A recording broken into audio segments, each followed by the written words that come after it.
स्वागत, अभिनंदन।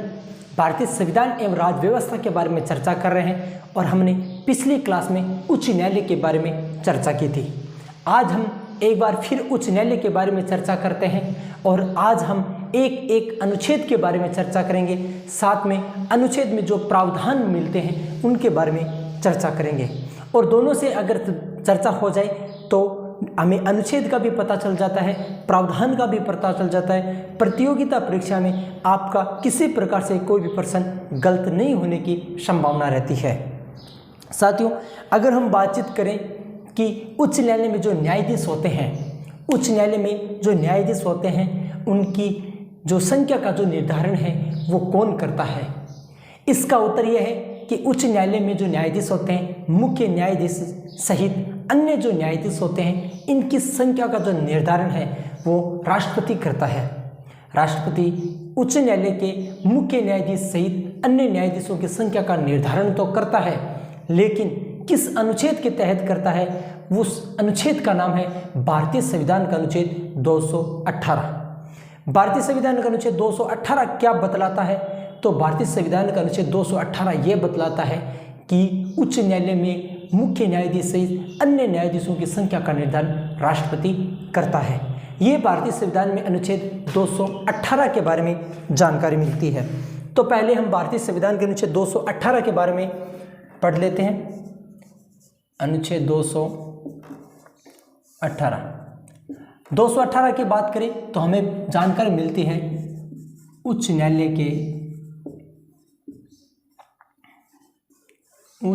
के मुख्य न्यायाधीश सहित अन्य न्यायाधीशों की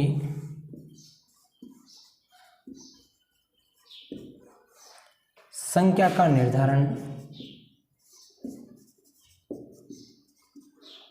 कौन करता है? राष्ट्रपति करता है। यह एक ध्यान रखने वाली बात है कि उच्च न्यायालय में जो न्यायाधीश होते हैं उनके संख्या का जो निर्धारण है वो राष्ट्रपति करता है और उच्चतम न्यायालय की बात आ जाए तो उच्चतम न्यायालय में राष्ट्रपति नहीं करता है, वहाँ संसद करती है। आप दोनों प्रश्नों को अलग अलग तरीके से लिखिए, नोट करके लिखिए कि उच्च न्यायालय में संख्या का निर्धारण राष्ट्रपति करता है, उच्चतम न्यायालय के न्यायाधीशों की संख्या का निर्धारण संसद करती है। और उच्च न्यायालय में जो संख्या का जो निर्धारण राष्ट्रपति करता है भारतीय संविधान के अनुच्छेद 218 के तहत करता है। अगला हमारा अनुच्छेद है वो अनुच्छेद है 222। भारतीय संविधान का अनुच्छेद 222 क्या कहता है? भारतीय संविधान का अनुच्छेद 222 ये बतलाता है कि अगर उच्च न्यायालय में न्यायाधीश का ट्रांसफर करना होता है, स्थानांतरण करना होता है, कौन करता है, किसकी सलाह पर करता है, क्यों करता है, इसके पीछे जो कहानी है उसको हम पढ़ते हैं। अगर आपको उच्च न्यायालय में जो न्यायाधीश है उसका अगर ट्रांसफर करना है, स्थानांतरण करना है तो वो राष्ट्रपति के द्वारा किया जाता है।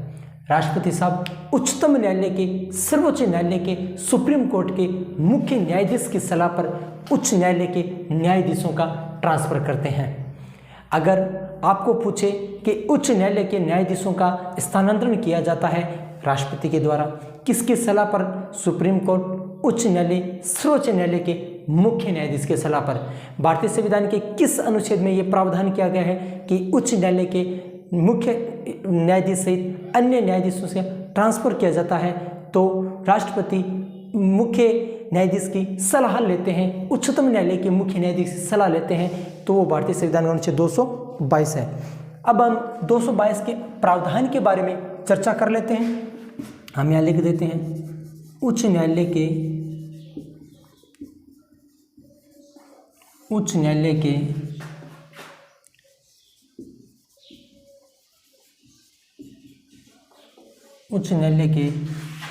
न्यायाधीशों का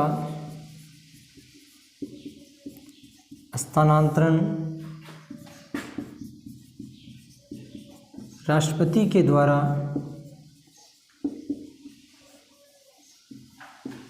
किया जाता है। राष्ट्रपति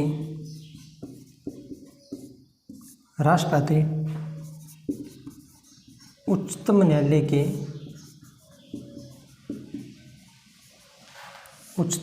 के मुख्य न्यायाधीश के साथ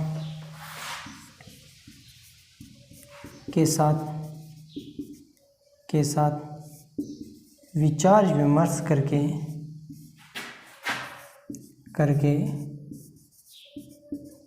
करता है। साथियों, भारतीय संविधान का अनुच्छेद 222 ये कहता है कि उच्च न्यायालय में जो न्यायाधीश होते हैं इनका स्थानांतरण राष्ट्रपति के द्वारा किया जाता है। और इस संबंध में राष्ट्रपति किससे विचार विमर्श करता है? तो सर्वोच्च न्यायालय, उच्चतम न्यायालय और सुप्रीम कोर्ट के मुख्य न्यायाधीश के साथ में विचार विमर्श करता है। साथियों, शायरियाँ मेरे को भी आती है, मैं भी सुना सकता हूँ, कहानी मैं भी सुना सकता हूँ और आपको कविता के माध्यम से मैं भी पढ़ा सकता हूँ। लेकिन न तो शायरियाँ एग्जाम में आती है, न कविता एग्जाम में आती है, न और कहानी एग्जाम में आती है आपका प्रश्न। और आपका प्रश्न अगर सही करना है आपको, तो आपको सही ढंग से सिस्टम से पढ़ना होगा। एक एक अनुच्छेद को याद करना होगा, एक एक प्रावधान को याद करना पड़ेगा। दोनों को, अगर प्रावधान अनुच्छेद दोनों याद हो तो आप वस्तुनिष्ठ प्रश्न को हल करें, ताकि आपका कोई भी प्रश्न गलत नहीं हो। अब हम बातचीत करते हैं दोनों अनुच्छेद के बारे में, अध्ययन कर ले 218 व 222। आगे का अनुच्छेद क्या कहता है? आगे का अनुच्छेद यह कहता है, आपने सुना है कि उच्च न्यायालय में एक मुख्य न्यायाधीश होता है और उच्चतम न्यायालय में भी एक मुख्य न्यायाधीश होता है। अगर उच्च न्यायालय में एक मुख्य न्यायाधीश है और वो अपने कार्य का, अपने दायित्व का अगर सही ढंग से पालन नहीं कर रहा है, तो राष्ट्रपति साहब क्या करेंगे? एक कार्यवाहक न्यायाधीश की नियुक्ति करेंगे। मैं मेरी बात को पुनः दोहराता हूँ कि जैसे उच्च न्यायालय है, उच्च न्यायालय का कोई मुख्य न्यायाधीश है और उच्च न्यायालय के मुख्य न्यायाधीश के क्या क्या कर्तव्य होते हैं, क्या क्या दायित्व होते हैं, उनकी अगर वो सही ढंग से पालना नहीं करता है और राष्ट्रपति को ऐसे लगता है कि इसकी जगह किसी कार्यवाहक मुख्य न्यायाधीश की नियुक्ति करनी चाहिए, तो वो ऐसा कर सकता है। क्या कर सकता है? एक उसी न्यायालय के किसी न्यायाधीश को, वरिष्ठतम न्यायाधीश को कार्यवाहक मुख्य न्यायाधीश बना सकता है। कौन बनाता है? तो वो बनाता है राष्ट्रपति बनाता है। किसकी सलाह पर बनाता है? तो इस संबंध में वो किसी की सलाह नहीं लेता है। तो हम बातचीत कर लेते हैं भारतीय संविधान के अनुच्छेद 223 के बारे में। 223 में किसका प्रावधान किया गया है? प्रावधान किया गया है कार्यवाहक मुख्य न्यायाधीश का। कौन से मुख्य न्यायाधीश का? उच्च न्यायालय के कार्यवाहक मुख्य न्यायाधीश का। क्यों की जाती है? किसके द्वारा की जाती है? पूरी की पूरी चर्चा अब यहाँ करते हैं। पहले मैं कुछ बातें लिख लेता हूँ कि उच्च न्यायालय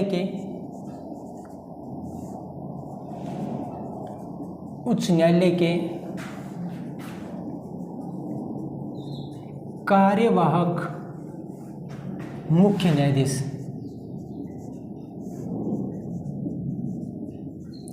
अगर उच्च न्यायालय के कार्यवाहक मुख्य न्यायाधीश की नियुक्ति करनी है तो किसके द्वारा की जाती है? तो भारतीय संविधान का अनुच्छेद 223 क्या कहता है? 223 कहता है कि किसी उच्च न्यायालय में, किसी भी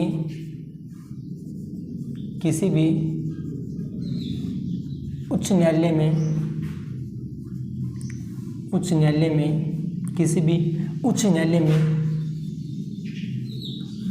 मुख्य न्यायाधीश, किसी भी उच्च न्यायालय में मुख्य न्यायाधीश अपने दायित्व कर्तव्य का सही से पालन नहीं करता है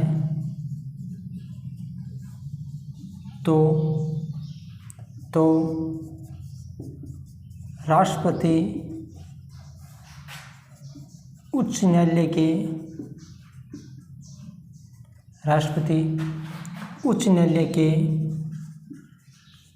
किसी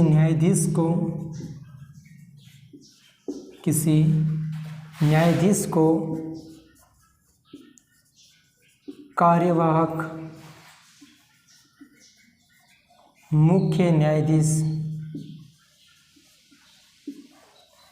बना सकता है,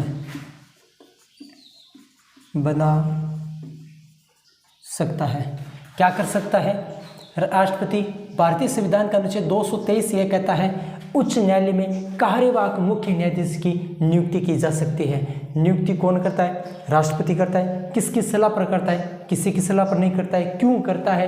क्योंकि कोई उच्च न्यायालय में मुख्य न्यायाधीश है लेकिन वो अपने कर्तव्य का सही ढंग से पालन नहीं कर रहा है और राष्ट्रपति को ऐसे लगता है कि वो अपने कर्तव्यों का सही ढंग से पालन नहीं कर रहा है, तो वहाँ कार्यवाहक मुख्य न्यायाधीश के रूप में किसी वरिष्ठ न्यायाधीश को नियुक्त कर सकता है। आगे का अनुच्छेद है भारतीय संविधान का अनुच्छेद 224। भारतीय संविधान का अनुच्छेद 224 क्या बतलाता है, क्या जानकारी मिलती है, पूरी चर्चा कर लेते हैं।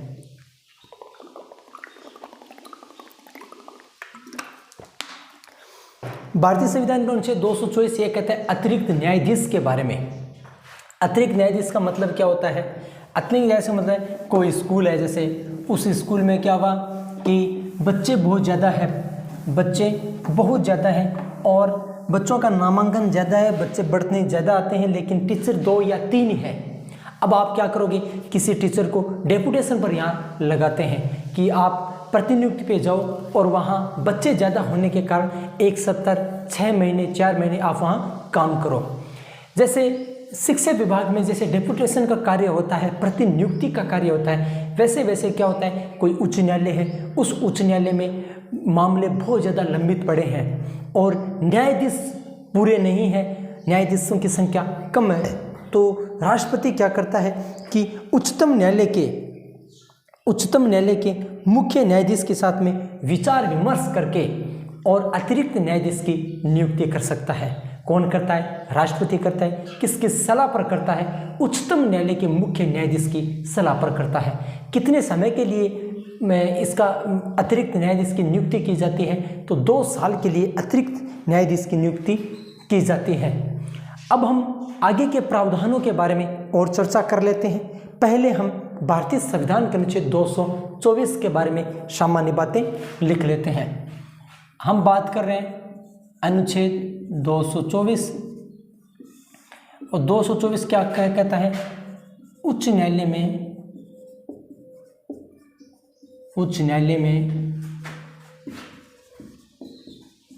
अतिरिक्त न्यायाधीश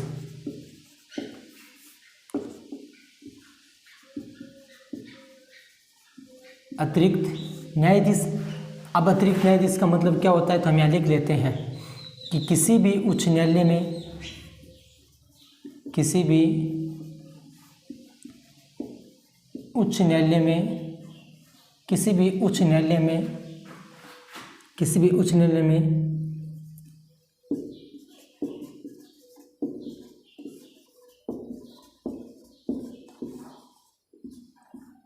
लंबित मामलों की संख्या ज़्यादा होने पर या न्यायाधीशों की संख्या कम होने पर राष्ट्रपति उच्चतम न्यायालय के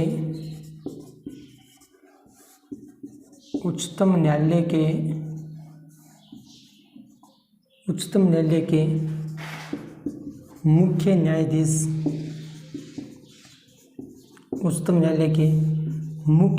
की सलाह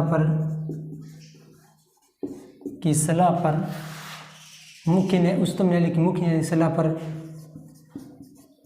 अतिरिक्त न्यायाधीश की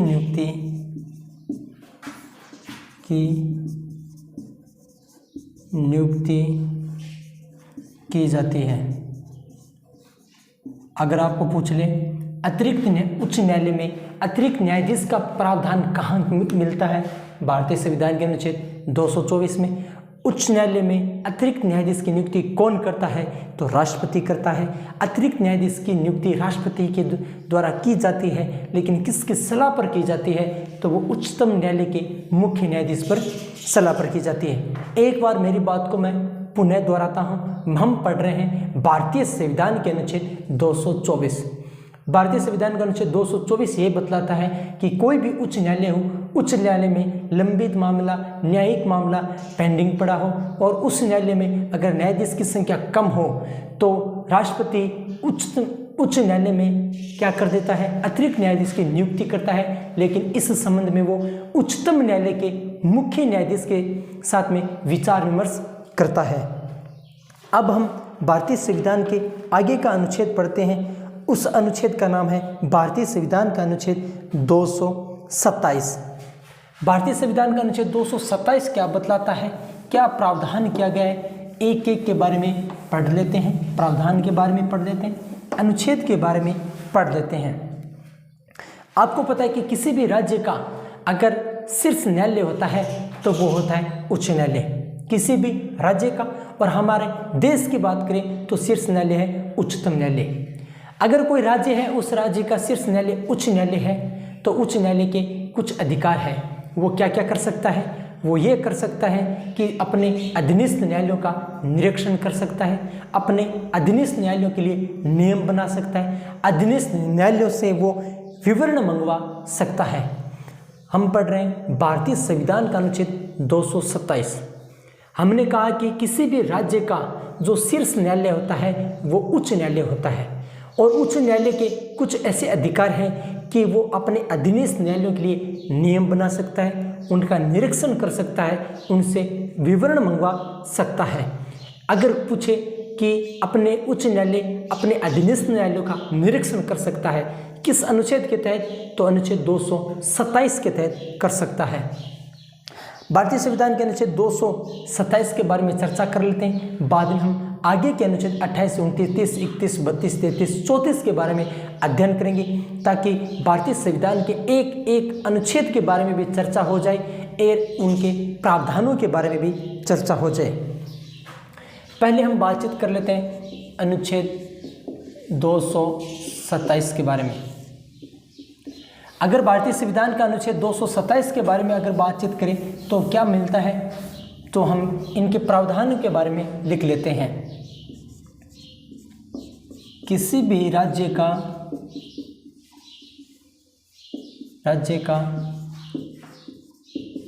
शीर्ष न्यायालय उच्च न्यायालय होता है, उच्च न्यायालय होता है। अच्छी बात होता है। तो उच्च न्यायालय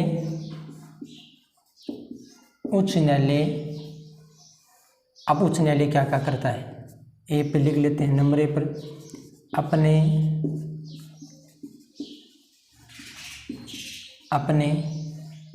अधीनस्थ न्यायालयों का निरीक्षण कर सकता है, मतलब ये हुआ कि उच्च न्यायालय अपने अधीनस्थ न्यायालय होते हैं उनका निरीक्षण कर सकता है। नंबर 2 पर बात करें, अधीनस्थ न्यायालयों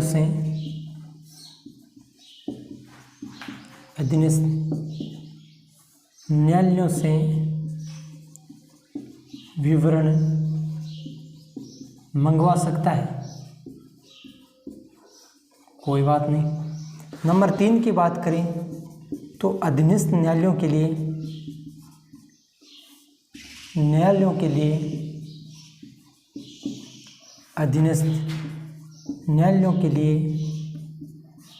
नियम बना सकता है,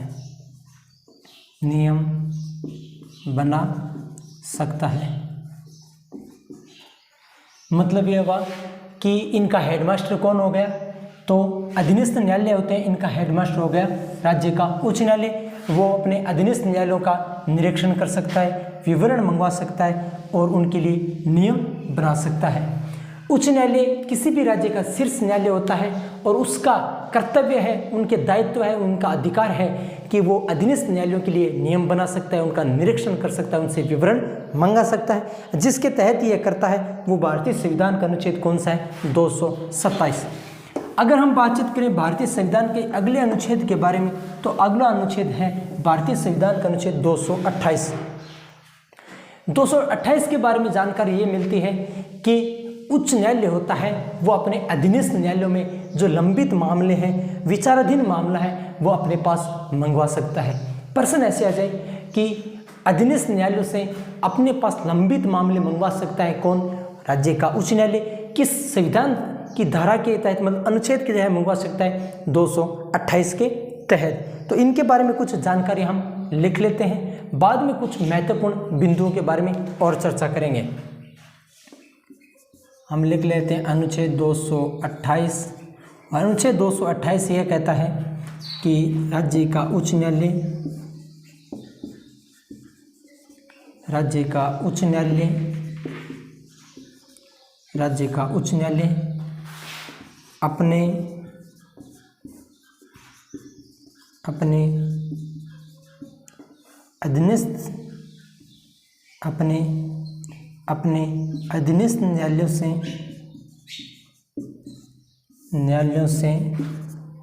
अपने अधीनस्थ न्यायालयों से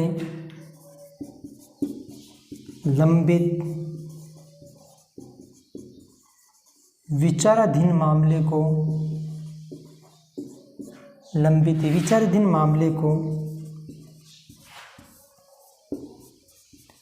अपने पास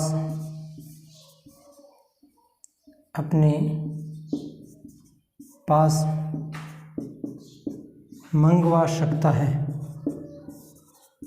क्या कर सकता है? भारतीय संविधान का अनुच्छेद 228 यह कहता है कि राज्य का जो उच्च न्यायालय होता है वो अपने अधीनस्थ न्यायालयों से जो लंबित मामले हैं, जो विचाराधीन मामले हैं, वो अपने पास मंगवा सकता है। ये हमने प्रावधान भारतीय संविधान के अनुच्छेद 228 के बारे में पढ़े हैं। अगर हम बातचीत करें भारतीय संविधान के अनुच्छेद 229 के बारे में, तो हमें जानकारी मिलती है, कुछ महत्वपूर्ण बातें मिलती है। साथियों, अभी आपको पता है कि राजस्थान उच्च न्यायालय जोधपुर में कुछ एक भर्ती निकली थी। उस भर्ती के लिए विज्ञापन किसने जारी किया? उच्च न्यायालय ने किया। भर्ती के लिए नियम किसने बताए? उच्च न्यायालय ने बताए। भर्ती के लिए सेवा शर्तें किसने बताई? उच्च न्यायालय ने बताई।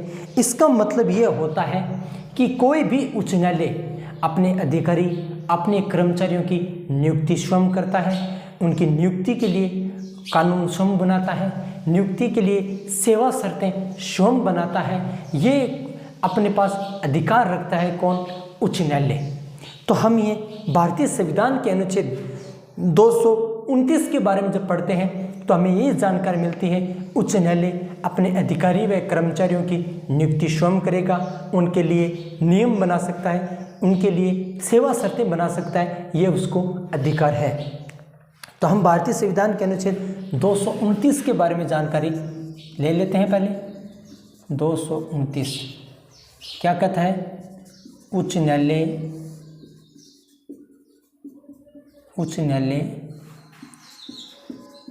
अपने अधिकारियों की व कर्मचारियों की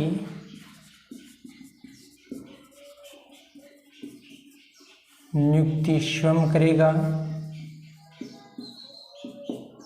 ठीक है, कोई बात नहीं, स्वयं करेगा तथा इनके लिए नियम व सेवा शर्त भी स्वयं बनाएगा। मतलब यह हुआ कि भारतीय संविधान का अनुच्छेद 229 यह कहता है कि उच्च न्यायालय अपने अधिकारी व कर्मचारियों की नियुक्ति स्वयं करेगा। इनके लिए जो नियम बनाने हैं, कानून बनाने हैं, उनका निर्धारण भी वह स्वयं करेगा। अभी हमने पहले भी चर्चा की कि राजस्थान उच्च न्यायालय है, इसमें वैकेंसी निकली थी। वैकेंसी निकली, उसके लिए नियम कानून खुद ने उच्च न्यायालय ने निर्धारित किया। उनके लिए सेवा शर्तें हैं, वो भी उच्च न्यायालय ने निर्धारित की। तो ये पूरे के पूरे अधिकार कौन रखता है? उच्च न्यायालय रखता है। अब एक महत्वपूर्ण बात कर रहा हूँ आपके साथ में। पहले हमने पढ़ा था कि प्रत्येक राज्य में भारतीय संविधान के अनुच्छेद 214 यह कहता है प्रत्येक राज्य में एक उच्च न्यायालय होगा। लेकिन 7वें संविधान संशोधन के माध्यम से 1956 के माध्यम से यह प्रावधान किया गया कि क्या प्रावधान किया गया कि एक ही उच्च न्यायालय को संघ शासित प्रदेश के लिए या दो से अधिक राज्यों के लिए एक को ही बनाया जा सकता है। तो इसका जो प्रावधान है, उसकी जो जानकारी है वो हमें यहाँ मिलती है। क्या मिलती है? जब हम भारतीय संविधान के अनुच्छेद 230 के बारे में जब अध्ययन करते हैं तो एक जानकारी मिलती है, और वो ये मिलती है कि संसद कानून बनाकर किसी भी उच्च न्यायालय का विस्तार संघ शासित प्रदेश के लिए कर सकती है। अब अगर ये कहे कि अगर किसी भी उच्च न्यायालय के क्षेत्र अधिकार के बारे में विस्तार करना है तो कानून कौन बनाएगा? संसद बनाएगा। ये किसके द्वारा किया जाता है? संसद के द्वारा किया जाता है। इनके लिए कानून का निर्धारण संसद के द्वारा किया जाता है। अब हम बात करें किस भारतीय संविधान के अनुच्छेद में जानकारी मिलती है, तो भारतीय संविधान के अनुच्छेद 230 व 31 के बारे में जानकारी मिलती है। 30 में ये कहा है, कोई भी उच्च न्यायालय है उसके क्षेत्राधिकार में संघ शासित प्रदेश के लिए अगर भर्ती करें तो भारतीय संविधान का अनुच्छेद 230 जानकारी देता है, और अगर राज्यों के लिए भर्ती करें तो भारतीय संविधान का अनुच्छेद 231 जानकारी देता है। तो पहले भारतीय संविधान के अनुच्छेद 230 के बारे में चर्चा कर लेते हैं, अध्ययन कर लेते हैं।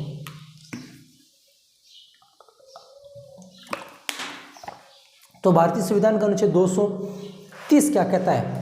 ये कहता है संसद कानून बनाकर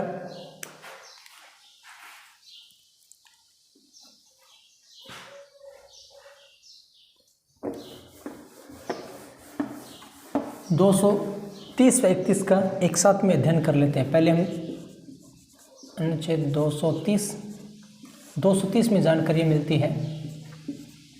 ये पावर किसको है? संसद को है। संसद कानून बनाकर किसी उच्च न्यायालय के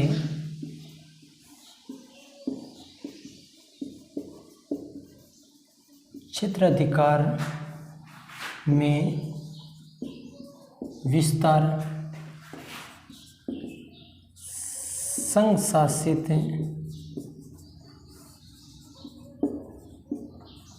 प्रदेश के लिए कर सकते हैं।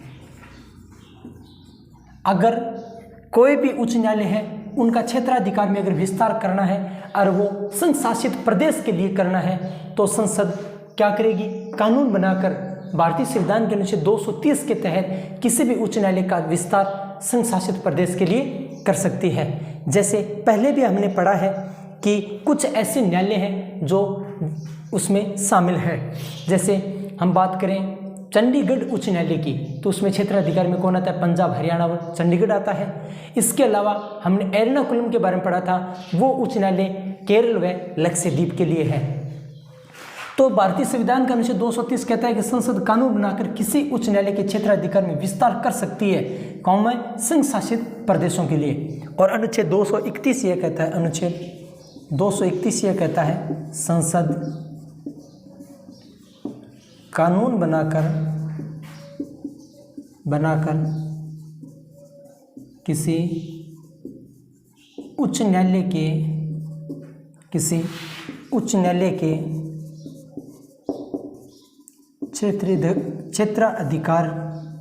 का विस्तार राज्यों के लिए कर सकती है,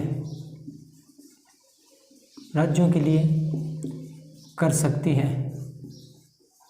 अगर कोई राज्य है और उस राज्य में एक उच्च न्यायालय है और उस उच्च न्यायालय में क्षेत्राधिकार में वृद्धि करके एक और राज्य को अगर शामिल करना है, जैसे अभी राजस्थान उच्च न्यायालय है, राजस्थान उच्च न्यायालय में अगर जोड़े कि उसके क्षेत्राधिकार कौन सा है? राजस्थान है। अगर उसको गुजरात या पंजाब या दिल्ली में से किसी एक को जोड़े तो उसमें क्या करना है? भारतीय संविधान के अनुच्छेद 231 ये कहता है संसद कानून बनाकर किसी भी उच्च न्यायालय के क्षेत्राधिकार का विस्तार राज्यों के लिए कर सकती है। ये तो 231 में कहता है, और संघ शासित प्रदेशों के लिए 230 में कहता है। 230 किसके लिए? संघ शासित प्रदेशों के लिए। 231 किसके लिए है? राज्यों के लिए, राज्यों के लिए। ये हमने भारतीय संविधान के अनुच्छेद 230 के बारे में, 231 के बारे में जो सामान्य जो बातें हैं इनके बारे में चर्चा की है, अध्ययन किया है। अब हम बातचीत करेंगे भारतीय संविधान के अनुच्छेद 233 व 234 के बारे में। साथियों, आपको पता है कि राज्यपाल उच्च न्यायालय के साथ में विचार विमर्श करके जिला न्यायाधीश की नियुक्ति करती है। अगर आपको पूछें कि जिला जो न्यायाधीश होते हैं उनकी नियुक्ति कौन करता है, तो राज्यपाल करता है। राज्यपाल किसके विचार विमर्श से करता है, तो वो उच्च न्यायालय के साथ में विचार विमर्श करके करता है। अगर आपसे प्रश्न पूछे जिला न्यायाधीश की नियुक्ति राज्यपाल उच्च न्यायालय के साथ में विचार विमर्श करके करता है, इसकी जानकारी किस संविधान के अनुच्छेद के तहत मिलती है, तो वो आपका अनुच्छेद हो जाएगा 233। तो हम यहाँ लिख लेते हैं भारतीय संविधान के अनुच्छेद 233 के बारे में। 233 तो यहाँ लिख लेते हैं राज्यपाल, कौन सा पाल, राज्यपाल उच्च न्यायालय के साथ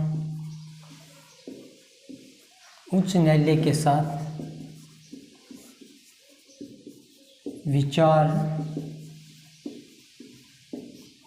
विमर्श करके जिला न्यायाधीशों की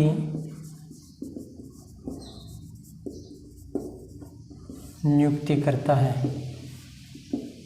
अगर प्रश्न पूछे जिला न्यायाधीशों की नियुक्ति कौन करता है, राज्यपाल, किसके साथ में विचार विमर्श करके उच्च न्यायालय के किस संविधान के अनुच्छेद के तहत, तो वो अनुच्छेद हो जाएगा आपका 233।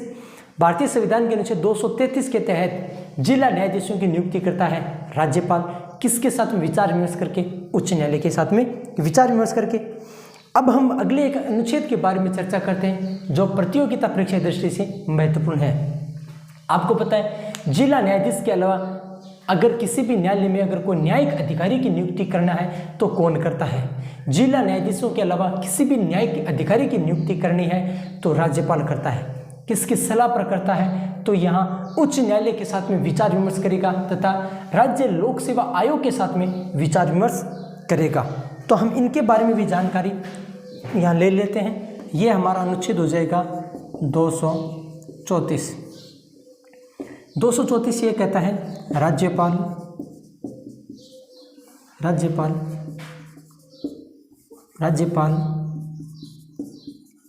जिला न्यायाधीशों के अलावा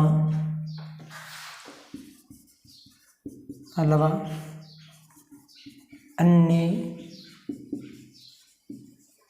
न्यायिक अधिकारियों की नियुक्ति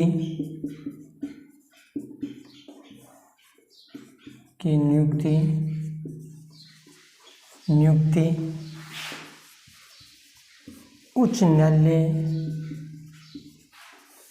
व राज्य लोक सेवा आयोग की सलाह पर करता है।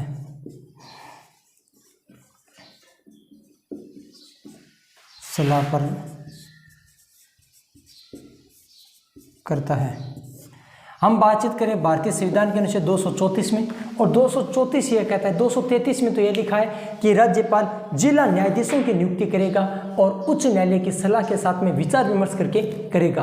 और 234 ये कहता है कि जिला न्यायाधीशों के अलावा अन्य जो न्यायिक अधिकारी होते हैं उनकी नियुक्ति राज्यपाल करेगा, लेकिन यहाँ दो लोगों के साथ में, दो संस्थाओं के साथ में विचार विमर्श करेगा।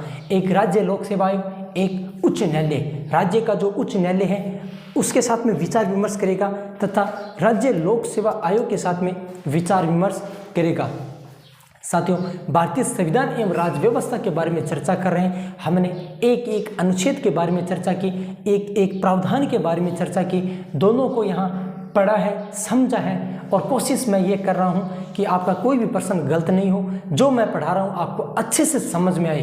अगर ऐसा कुछ हो रहा है तो आप ज़रूर कमेंट करें, हमारे YouTube चैनल को सब्सक्राइब कीजिए, लाइक कीजिए और हो सके तो शेयर भी कीजिए। आप सभी के स्नेह आशीर्वाद इसी प्रकार बना रहे। मैं आपका आभारी हूँ जो इस वीडियो को देखा है। जिन लोगों ने, मैं विष्णु चरण आपका स्वागत करता हूँ, अभिनंदन करता हूँ और अपनी वाणी को विराम देता हूँ। धन्यवाद। जय हिंद, जय भारत माता।